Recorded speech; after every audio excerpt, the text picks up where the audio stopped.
Hello friends, എല്ലാവർക്കും good morning. അപ്പം മൗനരാഗത്തിൻ്റെ ഇന്നത്തെ ഒരു സൂപ്പർ ഹിറ്റ് വിശേഷത്തിലേക്ക് എല്ലാവർക്കും സ്വാഗതം.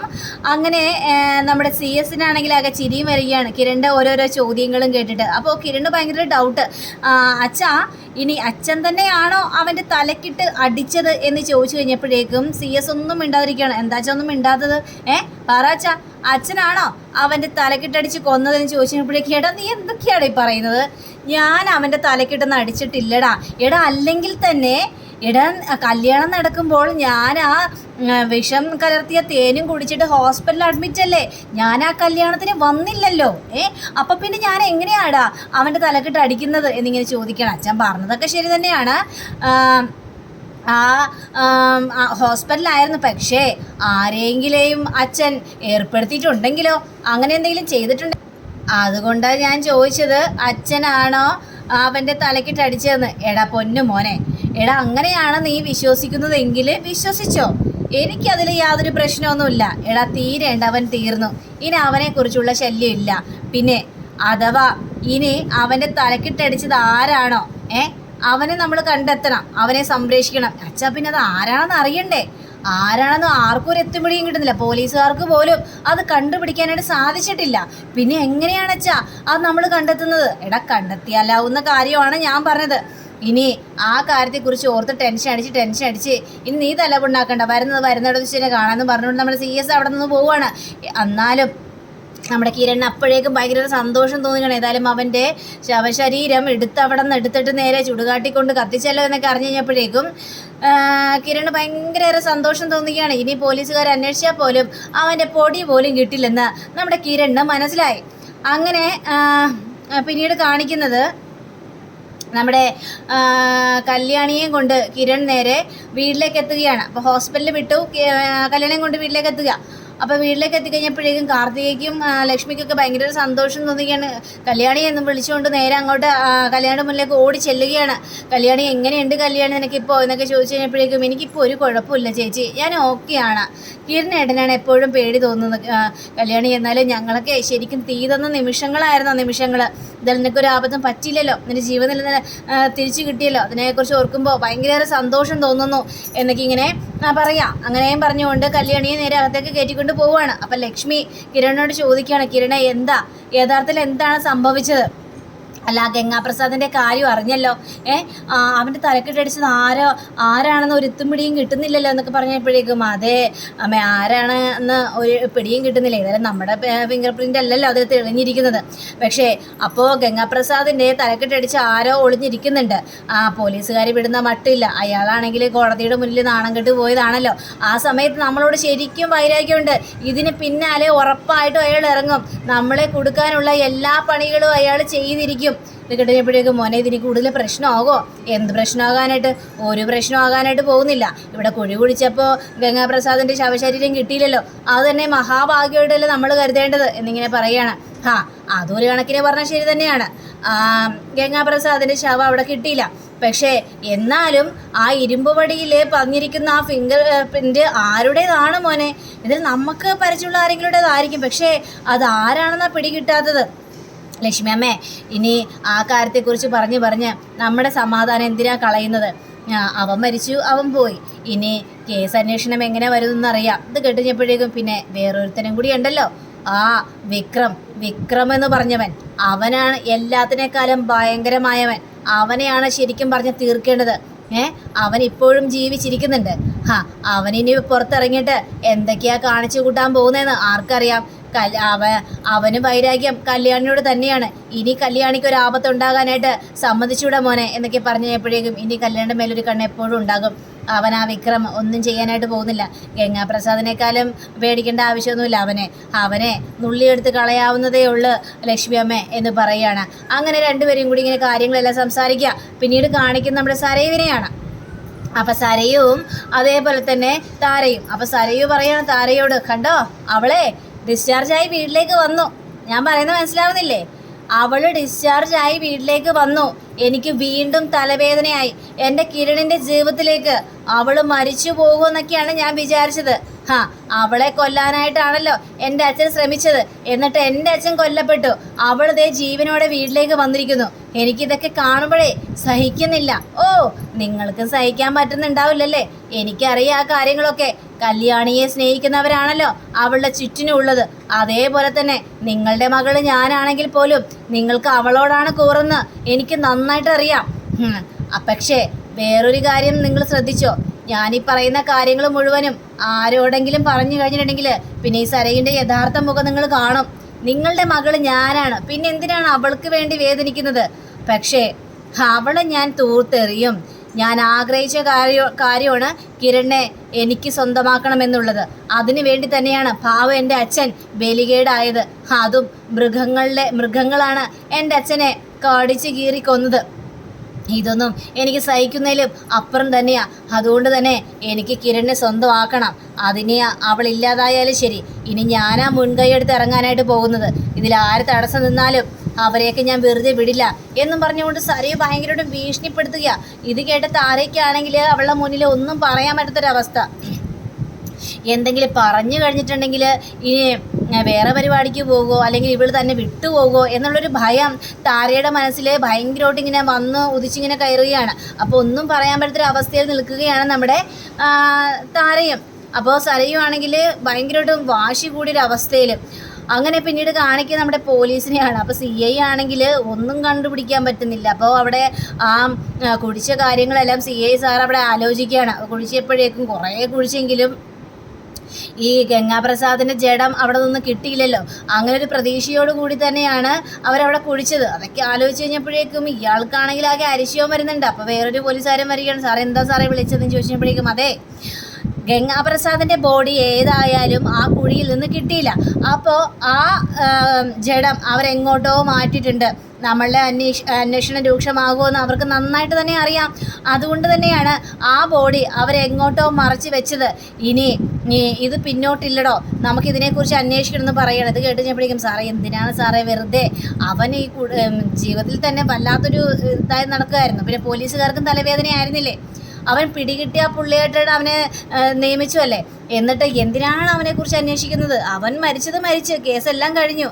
ഇനി എന്തിനാണെന്ന് ചോദിച്ചപ്പോഴേക്കും എടാ, എൻ്റെ മനസ്സിലാണ് ശരിക്കും മുറിവേറ്റിരിക്കുന്നത്. കാരണം ഞാൻ എല്ലാ തെളിവുകളും നിരത്തിയിട്ടും അവരോട് വിദഗ്ധമായിട്ട് അവരവിടെ നിന്ന് കോടതിയിൽ നിന്ന് ഇറങ്ങിപ്പോയി. എന്നെ ഒരു മണ്ടനാക്കിയിട്ട് ഞാൻ ആ കോടതിയിൽ അപമാനപ്പെട്ടാണ് നിന്നത്. അതൊന്നും എനിക്ക് സഹിക്കാനും പൊറുക്കാനും പറ്റാത്തൊരു കാര്യമാണോ? അതുകൊണ്ട് ഞാനിത് വിട്ടുകൊടുക്കുന്ന മട്ടില്ല. എനിക്ക് അവനെ പൂട്ടണം. അതെന്താണെന്ന് കണ്ടെത്തുക തന്നെ ചെയ്യണം എന്നിങ്ങനെ പറയുകയാണ്. താനേ ഞാൻ പറയുന്നത് കേട്ടാൽ മതി, കൂടുതൽ വിശദീകരണമൊന്നും ഇങ്ങോട്ട് പറയേണ്ട ആവശ്യമില്ല എന്ന് പറഞ്ഞുകൊണ്ട് ആ പോലീസുകാരെ ചീത്ത പറയുകയാണ് ഈ CIക്ക് ശരിക്കും ഭ്രാന്ത് പിടിച്ചൊരവസ്ഥയിലാണ്. പ്രതിയെ കണ്ടെത്താനും കഴിയുന്നില്ല. തെളിവന്വേഷിച്ച് പോകുമ്പോൾ ആ തെളിവുകളെല്ലാം നശിപ്പിച്ചും വെച്ചിരിക്കുന്നു. ഇനി എങ്ങനെ കണ്ടെത്തും എന്നൊരു ചിന്തയോടുകൂടി തന്നെയാണ് നമ്മുടെ CI സാർ നിൽക്കുന്നത്. അങ്ങനെ പിന്നീട് കാണിക്കുന്നത് കല്യാണിയോട് നമ്മുടെ കിരൺ ഇങ്ങനെ സംസാരിക്കുകയാണ്. കല്യാണി നിനക്കിപ്പോൾ വേദനയുണ്ടോ എന്നൊക്കെ ചോദിച്ചു കഴിഞ്ഞപ്പോഴേക്കും ഇല്ല കിരണേട്ടാ, എനിക്കിപ്പോൾ വേദനയൊന്നും ഇല്ല കിരണേട്ടാ. കിരണേട്ടൻ എന്തിനാ എന്നെക്കുറിച്ച് ഓർത്ത് ഇങ്ങനെ ടെൻഷൻ അടിക്കുന്നത്? പിന്നല്ലാതെ ടെൻഷൻ അടിക്കാതെ ദേ വീട്ടിൽ വന്നെന്ന് വിചാരിച്ചേ അടുക്കളയിൽ കയറി പറമ്പിലൊക്കെ കയറി ജോലി ചെയ്യേണ്ട ആവശ്യമൊന്നുമില്ല. തനിക്കല്ലെങ്കിലും ഈ വീട്ടിലിരുന്ന് പരിചയമില്ലല്ലോ, അടങ്ങിയിരിക്കുന്ന സ്വഭാവമില്ലല്ലോ.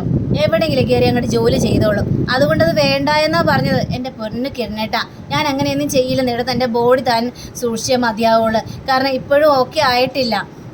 അതുകൊണ്ടാണ് ഈ പറയുന്നത് കിരണേട്ടാ. പിന്നെ ഈ ഗംഗാപ്രസാദേ, അവൻ മരിച്ചിട്ടും നമ്മുടെ തലയിൽ നിന്ന് ഒഴിഞ്ഞു പോകുന്നില്ലല്ലോ. ആത്മാവായിട്ട് വന്നിട്ട് അവൻ നമ്മളെ ശല്യപ്പെടുത്തിക്കൊണ്ടിരിക്കുകയാണല്ലോ. അവനെക്കുറിച്ചുള്ള ഒരു കേസും ഇനി അവസാനിക്കില്ലേ കിരണേട്ടാ എന്ന് ചോദിക്കുകയാണ്. അവനെക്കുറിച്ച് കാര്യങ്ങളൊന്നും അവസാനിക്കില്ല. ആ CI സാർ രണ്ടും കൽപ്പിച്ചാണ്. ഈ കേസ് കണ്ടുപിടിച്ചിട്ടേ കാര്യമുള്ളെന്ന് പറഞ്ഞുകൊണ്ടാണ് അയാൾ നടക്കുന്നത്. അയാളെ നമുക്ക് തിരുത്താനായിട്ട് പറ്റുമോ? ഏതായാലും കുഴി കുടിച്ചു കഴിഞ്ഞപ്പോഴേക്കും ഗംഗാപ്രസാദിൻ്റെ ജഡം കിട്ടില്ലല്ലോ. അതല്ല കിരണേട്ടാ, എവിടെ അച്ഛൻ ഗംഗാപ്രസാദിൻ്റെ ബോഡി കൊണ്ട് കളഞ്ഞത് എന്ന് ചോദിച്ചപ്പോഴേക്കും അതിനെക്കുറിച്ചൊന്നും യാതൊരു വിവരവുമില്ല. അച്ഛൻ അതെന്നോട് പറഞ്ഞുമില്ല. അച്ഛൻ ഇത്തരത്തിലുള്ള കാര്യങ്ങൾ മാത്രമേ സംസാരിച്ചുള്ളൂ. പക്ഷെ എന്നാലും കിരണേട്ട എൻ്റെ മനസ്സിലിങ്ങനെ ചോദ്യം കിടക്കുകയാണ്. അവൻ്റെ തലക്കിട്ടടിച്ചത് ആരാണെന്നേ? ആ കമ്പി വടി കൊണ്ട് അടിച്ചത് ആരായിരിക്കും? ആരുടെ ഫിംഗർ പ്രിൻ്റ് ആയിരിക്കും അതിൽ തെളിഞ്ഞിട്ടുണ്ടാവുക? കല്യാണം, നീ എന്തിനാ ആ കാര്യത്തെക്കുറിച്ച് ആലോചിക്കുന്നത്? ഇപ്പം നമ്മൾ അതെല്ലാം കഴിഞ്ഞ വിഷയമല്ലേ. ഏതായാലും ഞങ്ങളുടെ 3 പേരുടെയും ഫിംഗർ പ്രിൻ്റ് അല്ല ആ കമ്പി വടിയിൽ പതിഞ്ഞിരിക്കുന്നത്. അത് തന്നെ ആശ്വാസമല്ലേ? ശരിയാണ്, എന്നാലും നമ്മൾ രക്ഷിക്കാൻ വേണ്ടിയല്ലേ ആ കമ്പി പിടിച്ച് ആരും അടിച്ചത്? എൻ്റെ കല്യാണി അങ്ങനെ ഒരു അടിയൊന്നും ഉണ്ടായിട്ടില്ല. ഞാൻ അവനെ ഇടിച്ച് ഇഞ്ചപ്പരിവാക്കിയായിരുന്നു. പക്ഷെ ആ സമയത്ത് അവൻ രക്ഷപ്പെട്ടു പോയി. ഏതോ കല്ലിൽ ചെന്ന് തട്ടി അവൻ്റെ തല ആ പാറക്കല്ലിൽ അടിച്ചു. അങ്ങനെയാ മരണം സംഭവിച്ചത്, അല്ലാതെ തലക്കിട്ടടിച്ചിട്ടൊന്നും അല്ല. കിരണേട്ടൻ എന്താ മാറ്റി പറയണോ? അപ്പോൾ നേരത്തെ പറഞ്ഞല്ലോ നെറുകും തലയിലാണ് അടി കൊണ്ടതെന്ന്. അങ്ങനെയാണ് അവൻ്റെ മരണം സംഭവിച്ചതെന്ന്. ഇപ്പോൾ തലയുടെ ബാക്കിലായോ അടി കൊണ്ടത്? എൻ്റെ കല്യാണി, നീ ആ കാര്യത്തെക്കുറിച്ച് പറഞ്ഞ് എന്നെയും കൂടി ഭ്രാന്ത് പിടിപ്പിക്കല്ലേ. എങ്ങനെയെങ്കിലും മരിക്കട്ടെ അവനെയും കൊണ്ടുള്ള ശല്യം തീർന്നല്ലേ. ഏതായാലും അത് തന്നെയല്ലേ നമ്മൾ ഏറ്റവും കൂടുതൽ ഇപ്പോൾ ചിന്തിക്കേണ്ട കാര്യം. എന്നാലും കിരണേട്ടാ, എനിക്കാകെ ടെൻഷനാവുന്നു. ഇനിയിപ്പോൾ അയാളാണെങ്കിലും മുന്നോട്ട് പോയിക്കൊണ്ടിരിക്കുകയാണ്. ഇതിന് പിന്നിൽ ആരാണ് കളിച്ചതെന്ന് അറിയാൻ വേണ്ടി. ഇനി നമ്മൾ സ്നേഹിച്ചവർ ആരെങ്കിലും ആയിരിക്കുമല്ലോ അവനെ തലക്കിട്ടടിച്ചത് എന്നൊക്കെ ഇങ്ങനെ പറയാണ് കല്യാണി. ശരി, ആരെങ്കിലും ആവട്ടെ, ഇനി പോലീസിന് ഒരു ചുക്കും കണ്ടുപിടിക്കാനായിട്ട് പറ്റില്ല. ഏതായാലും ഗംഗാപ്രസാദിനെ പോലും അവർക്ക് കണ്ടുപിടിക്കാനായിട്ട് കഴിഞ്ഞില്ല. ഇനി അത് സാധിക്കത്തുമില്ല. അയാൾ പിന്നാലെ നടക്കട്ടെന്നേ, അത് അയാളുടെ വെറും ആഗ്രഹമായിട്ട് നമ്മൾ കണക്ക് കൂട്ടിയാൽ മതി എന്ന് കിരൺ കല്യാണിയോട് പറഞ്ഞ് കാര്യങ്ങളെല്ലാം അങ്ങനെ പറഞ്ഞ് സമാധാനിപ്പിക്കുകയാണ്. അങ്ങനെ പിന്നീട് കാണിക്കുന്നത് ഈ CI സാറ് ആ ഒരു ഫോറൻസിക് സാറെ വിളിച്ചിങ്ങനെ വരുത്തിയിരിക്കുക. അപ്പോൾ അയാളെ വിളിച്ച് വരുത്തിയിട്ട് കാര്യങ്ങളെല്ലാം സംസാരിച്ച് കഴിഞ്ഞപ്പോഴേക്കും അതിൽ ഈ പറഞ്ഞ ആൾക്കാരുടെ ആരും ഫിംഗർ പ്രിൻ്റ് തെളിഞ്ഞിട്ടില്ല സാർ. ഇത് കേട്ട് കഴിഞ്ഞപ്പോഴേക്കും പോലീസിന് വീണ്ടും കാലി വരികയാണ്. എന്നൊക്കെ പറഞ്ഞുകൊണ്ട് ഇയാളെ ചീത്ത പറയുകയാണ്. പിന്നെ അത് ആരുടെ ഫിംഗർ പ്രിൻ്റ് ആയിരിക്കും എന്ന് ചോദിച്ചു കഴിഞ്ഞപ്പോഴേക്കും സാർ അതിൽ ഒരുപാട് ഫിംഗർ പ്രിൻ്റ് ഉണ്ട്. നമ്മളതൊക്കെ അന്വേഷിച്ച് കഴിഞ്ഞപ്പോഴത്തേക്കും അവിടുത്തെ ജോലിക്കാരുടെ ഫിംഗർ പ്രിൻ്റാണ് തെളിഞ്ഞ് കിടക്കുന്നത്. പക്ഷേ അതിനേക്കാളും വ്യത്യസ്തമായിട്ടൊരു ഫിംഗർ ഞങ്ങൾ കണ്ടെത്തിയിട്ടുണ്ട്. ഇനി അതാരുടേന്നാണ് സാർ കണ്ടെത്തേണ്ടത് എന്ന് ചോദിക്കുകയാണ്. ഇനിയിപ്പോൾ അതെങ്ങനെയാണോ കണ്ടെത്തുന്നത്? ആരെയൊക്കെയാണ് ഇപ്പോൾ സംശയിക്കേണ്ടത്? ആരെയാണ് നമ്മൾ ചോദ്യം ചെയ്യേണ്ടത്? ഇത് പിടികിട്ടുന്നില്ലല്ലോ. ഞാൻ എൻ്റെ മനസ്സിൽ കരുതിയത് കിരൺ അല്ലെങ്കിൽ വേലു രതീഷോ അങ്ങനെ ആരെങ്കിലും, അല്ലെങ്കിൽ കല്യാണിയോ അങ്ങനെ ആരെങ്കിലുമൊക്കെയാണ് ഞാൻ മനസ്സിൽ വിചാരിച്ചത്. പക്ഷേ നമ്മളെ എല്ലാവരുടെയും കണ്ണ് വെട്ടിച്ചുകൊണ്ട് ഏതൊരു കൊലയാളി ഒളിഞ്ഞിരിക്കുന്നുണ്ട്. അപ്പോൾ അതാണല്ലോ നമുക്ക് കണ്ടെത്തേണ്ടതെടോ എന്നൊക്കെ കേട്ടുകഴിഞ്ഞപ്പോഴേക്കും അതേ സാറേ, അത് തന്നെയാണ് കണ്ടെത്തേണ്ടത്. പക്ഷേ ആരെയും നമ്മൾ എവിടം തൊട്ട് തുടങ്ങും, ആരെയാണ് നമ്മൾ ഇതിൽ സംശയിക്കേണ്ടത് എന്ന് മാത്രമാണല്ലോ മനസ്സിലാവാത്തത്.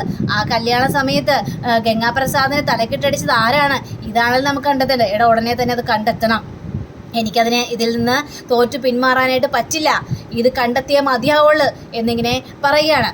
അങ്ങനെ ഫോറൻസിക്കാരൻ പോവുകയാണ്. അങ്ങനെ പോയി കഴിഞ്ഞപ്പോഴേക്കും അവിടുത്തെ പോലീസുകാരനെ വിളിക്കുക. അപ്പോൾ സർക്കിൾ വിളിച്ചു കഴിഞ്ഞപ്പോഴേക്കും എന്തായുടെ കാര്യങ്ങളൊക്കെ ഗംഗാപ്രസാദിനെ കുറിച്ചുള്ള ഡീറ്റെയിൽസ് എല്ലാം കിട്ടിയോ?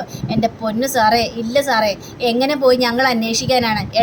ആ വടിയിൽ പറഞ്ഞിരിക്കുന്ന ആ ഫിംഗർ പ്രിൻ്റ് ആരുടെയെന്ന് കണ്ടെത്തണം. എന്നാൽ മാത്രമേ യഥാർത്ഥ കൊലയാളിയെ മനസ്സിലാവുള്ളൂ, അവനെ ജയിലിലടക്കാനായിട്ട് പറ്റുള്ളൂ. ഞാൻ പറഞ്ഞല്ലോ, ഈ കേസിൽ നിന്ന് ഞാൻ ഇനി ഏതായാലും പിന്നോട്ട് പോകില്ല. അവനെ കണ്ടെത്തിയിട്ടേ എനിക്കിനി അടങ്ങത്തുള്ളൂ ഞാൻ. അപ്പോൾ ഇയാളിങ്ങനെ മനസ്സിൽ എന്തൊക്കെയാണ് പറഞ്ഞപ്പോൾ വല്ല പ്രാന്താണ്, ചുമ്മാ മരിച്ച ആളുടെ പിന്നാലെ പോകുന്നു. മരിക്കട്ടെ എന്നല്ല കരുതേണ്ടത്. ഈ സാറിന് എന്ത് പറ്റി? അപ്പോൾ ഇത് കേട്ട് ഇതിങ്ങനെ മനസ്സിൽ ഇയാൾ പറഞ്ഞു കഴിഞ്ഞപ്പോഴേക്കും ഈ പോലീസുകാരനാണെങ്കിൽ താനിപ്പോൾ എന്താ മനസ്സിൽ വിചാരിച്ചതൊക്കെ എനിക്കറിയാം. ഓരോ ആൾക്കാരും ഇതിനെക്കുറിച്ച് തന്നെയാണ് സംസാരിക്കുന്നത്. പക്ഷേ ആരൊക്കെ എന്തൊക്കെ പറഞ്ഞാലും ഞാൻ പറഞ്ഞല്ലോ, എനിക്ക് ഒരു കുഴപ്പമില്ല. ഞാൻ ഇത് കണ്ടെത്തുക തന്നെ ചെയ്യോടോ. ഗംഗാപ്രസാദിൻ്റെ കൊലയാളിയെ എനിക്ക് പുറത്ത് കൊണ്ടുവരണം. ഇതാണ് എൻ്റെ തീരുമാനം. ഇത് കേട്ടുകഴിഞ്ഞപ്പോഴേക്കും ഈ പോലീസുകാരനാകെ ഞെട്ടിപ്പോവാണ്. അങ്ങനെ പിന്നീട് കാണിക്കുന്നത് വിക്രത്തിനെയാണ്. വിക്രവും അതേപോലെ തന്നെ നമ്മുടെ മനോഹറും കൂടി ഇങ്ങനെ കളച്ചുകൊണ്ടിരിക്കുക. അവിടെ പോലീസ് ജയിലിൻ്റെ ആ പരിസരത്തൊക്കെ ഇങ്ങനെ കളച്ചുകൊണ്ടിരിക്കുക. ആ സമയത്ത് നമ്മുടെ മനോഹരൻ ചിരി വരികയാണ്. വിക്രമത്തിനോട് പറയണം, എന്താടാ നീ പ്രതീക്ഷ ആൾക്കാരൊക്കെ തട്ടിപ്പോയി, ഇനി നീ എന്ത് ചെയ്യാനായിട്ട് പോകുന്നത്? ഞാൻ എന്ത് ചെയ്യും ഏത് ചെയ്യുന്നൊക്കെ നിന്നെ ബോധിപ്പിക്കേണ്ട കാര്യമില്ലടാ. എനിക്കൊന്ന് പരോള് കിട്ടട്ടെ, എല്ലാത്തിനും ഞാൻ അവസാനിപ്പിക്കും. പിന്നെ നീ ഞൊട്ടും, നീ ഒന്ന് പോടാ. നിനക്കൊരു ചുക്കും ചെയ്യാനായിട്ട് പറ്റില്ല. ഇത്രയും വമ്പനായ ആൾക്കാരൊക്കെ ഇറങ്ങിക്കഴിഞ്ഞിട്ട് പോലും അവർക്കൊന്നും ചെയ്യാൻ പറ്റില്ല. പിന്നെയാണ് തുക്കടയായ നീ ചെയ്യാനായിട്ട് പോകുന്നത്. കല്യാണി അവളാണ് എൻ്റെ ശത്രു. അവളെ തീർക്കാൻ വേണ്ടിയാണ് ഞാൻ ഇറങ്ങാനായിട്ട് പോകുന്നത്. നീ ഇനി മേലെ എത്തത്തിലുള്ള കാര്യം പറഞ്ഞുകൊണ്ട് വരാൻ നിൽക്കരുത് പൊന്നു മോനെ. നിന്നെ ഇവിടെ വെച്ച് തന്നെ എൻ്റെ കായ് കൊണ്ട് ഞാൻ നല്ല തീർക്കും ഞാൻ. അങ്ങനെ തീർത്ത് കഴിഞ്ഞാൽ എൻ്റെ ഒരു അടി കൊള്ളാനേ ഉള്ളൂ. നീ ഇവിടെ കിടന്ന് പെടയും. ഇത് കഴിഞ്ഞപ്പോഴേക്കും വിക്രമാണെങ്കിൽ അങ്ങനെയാണെങ്കിലേ എൻ്റെ കയ്യിൽ നിന്ന് മാങ്ങ ഉറയ്ക്കാൻ പോവോ? നിനക്കിട്ട് ഞാനും തരും നല്ലത്. അങ്ങനെ അവർ രണ്ടും കൂടെ അവിടെ കിടന്ന് വഴക്കുണ്ടാവുകയാണ്. രണ്ടരും കൂടെ അടിപിടി ഉണ്ടായപ്പോഴേക്കും പോലീസുകാരൻ പറയുകയാണ് എന്താണ് ഇവിടെ കാണിക്കുന്നത് എന്ന് ചോദിക്കണം. നിനക്കൊക്കെ മര്യാദയ്ക്ക് ജോലി ചെയ്തോടാ, നീ എന്നിവിടെ കാണിച്ചു കൂടുന്നത് എന്നൊക്കെ ചോദിക്കുകയാണ്. അപ്പം അങ്ങനെ കാണിച്ചുകൊണ്ടാണ് നമ്മുടെ ഇന്നത്തെ റിവ്യൂ ഇവിടെ അവസാനിച്ചിരിക്കുന്നത്. അടുത്ത റിവ്യൂവിനെ കാത്തിരിക്കുക, സബ്സ്ക്രൈബ് ചെയ്യുക. എല്ലാവർക്കും നല്ലൊരു ദിനം ആശംസിച്ചുകൊണ്ട് തന്നെ നമസ്കാരം. Thank you. See you. By.